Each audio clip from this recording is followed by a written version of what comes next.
पर किस तरीके से सर्च अभियान को अंजाम दिया जा रहा है, क्या कुछ चैलेंजेस वहां पर फेस करने पड़ रहे हैं?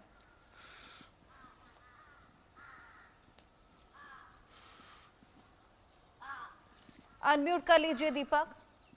अनम्यूट कर यार, अनम्यूट दबा।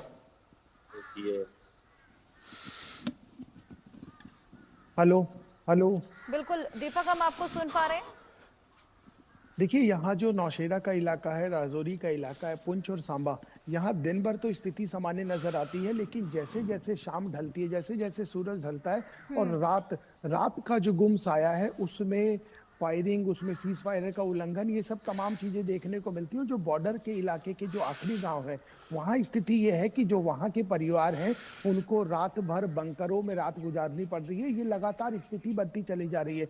बीती रात की भी जो स्थिति है, उसमें जो सांबा सेक्टर है, जो राजौरी का इलाका है, वहां पर सीज फायर का उल्लंघन किया गया है और लगातार जिस तरीके से नापाक हरकतें हो रही हैं, उस बीच जो वहां के ग्रामीण हैं, वो लगातार जो रात है अपनी बंकरों में गुजार रहे हैं। तो एक बात तो स्पष्ट हो गई है कि जिस तरह की स्थिति हुई है पहलगाम में, उसके बाद जितने भी बॉर्डर के इलाके हैं, जो हिंदुस्तान और पाकिस्तान के इलाके हैं, उसमें चाहे राजौरी हो, चाहे सांबा हो, चाहे पुंछ हो, जो आखिरी गांव के लोग हैं, उनके लिए स्थिति बहुत ज्यादा मुफीद नहीं है। क्योंकि यहाँ की जो स्थिति है, उसमें रात में, दिन तो एकदम सही से बीत जाता है, लेकिन जो रात का समय होता है, उस रात के साय में लगातार फायरिंग होती है और उसके बाद उन लोगों को बंकर्स में, जो बंकर्स बनाए जाते हैं, उसमें उनको भेज दिया जाता है और रात भर उनकी बंकरों में गुजर रही है। तो कहीं ना कहीं जो तनाव की स्थिति है, उस तनाव की स्थिति के बीच में जो ऊहापोह की स्थिति बनी हुई है कि कब क्या हो जाएगा, कब, क्योंकि लगातार जिस तरीके से सेना प्रमुखों की मुलाकात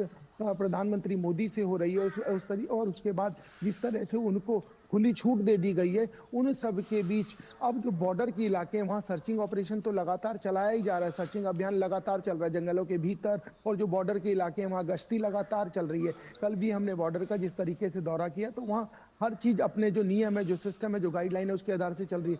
लेकिन उसके इतर यदि समझा जाए, तो रात में स्थिति जो ग्रामीण हैं, जो बॉर्डर पे रहते हैं, उनके लिए मुफीद नहीं नजर आती। क्योंकि जिस तरीके से कल भी इंडिया न्यूज की टीम बॉर्डर पे गई और उन्होंने बात की वहां के लोकल ग्रामीणों से, तो उन्होंने यही बताया कि हमने तो 47 से लेकर 71 की बात हो, उरी की बात हो, तमाम उन्होंने दिखाया। बोले हम बिखरते हैं और उसके बाद बनाने की कोशिश करते हैं, एक बार फिर वही स्थिति सामने आके खड़ी हो गई है। तो कहीं ना कहीं उन्होंने इस चीज का भी जिक्र किया कि जो मैदानी इलाकों में रहते हैं, जो मैदानी इलाकों में रहते हैं और कह देते हैं कि आर पार कर लिया जाए, कभी वो हमारे दिल से पूछें और समझें कि वाकई स्थिति क्या है।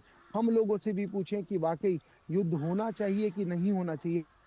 और उन सब स्थिति के बीच अब जब रात बंकरों में गुजर रही है, तो आप समझ सकते हैं कि हम और आप वो नहीं सोच सकते, जो यहाँ के लोग हैं, जो बॉर्डर के इलाके, जो आखिरी गांव के लोग हैं, वो उस चीज को रोजाना महसूस कर रहे हैं। आशिक, मैं आपके पास आऊंगी। लगातार सर्च ऑपरेशन को यहाँ पर अंजाम दिया जा रहा है, हालांकि तमाम चैलेंजेस भी फेस करने पड़ रहे हैं, जिस तरीके से दीपक ने भी बताया। ऐसे में वहां पर लगातार सीजफायर का उल्लंघन भी देखने को मिल रहा है। क्या अभी रिसेंट डेवलपमेंट है, क्या कुछ वहां पर हो रहा है, क्या मूवमेंट है वहां की?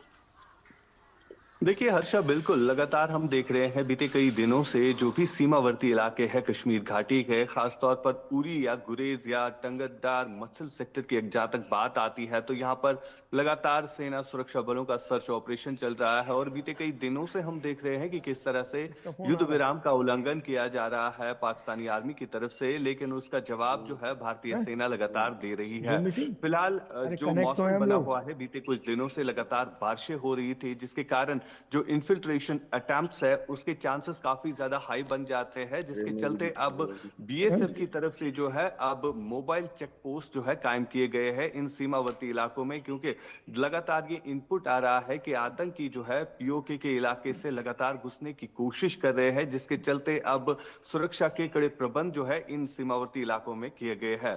साथ ही साथ हर्षा, ये भी बताना चाहूंगा कि घाटी के 48 ऐसे पर्यटक स्थल है जिन्हें बंद कर दिया गया है एहतियाती तौर पर, जिनमें कुछ लोकप्रिय पर्यटक स्थल भी है। जैसे अगर हम बूटा पथरी की बात करेंगे, सीमा से लगभग 4 किलोमीटर दूर है। और इसके अलावा अगर द्रंग फॉरेस्ट की बात करें, कई सारे ऐसे टूरिस्ट डेस्टिनेशन है। अब वहां पर जो है बीएसएफ की ऑपरेशनल विंग की टीम जो है लगाई गई है, क्योंकि इन एरियाज को सैनिटाइज किया जा रहा है।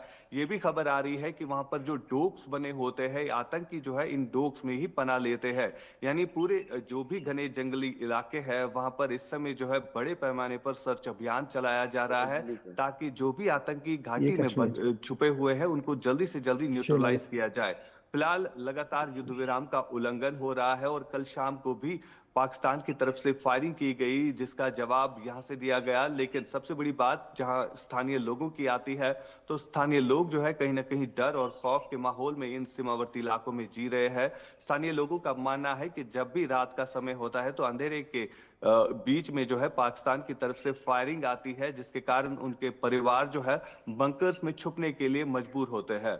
बिल्कुल हर्षा। आशिक, लाजमी है जिस तरीके से लगातार सीज फायर का वायलेशन हो रहा है, आसपास रहने वाले लोग यहाँ पर खासा खौफजदा हो जाते हैं। आप सभी का बहुत शुक्रिया हमारे साथ जुड़ने के लिए और जानकारियां साझा करने के लिए। इसी के साथ वक्त एक छोटे से ब्रेक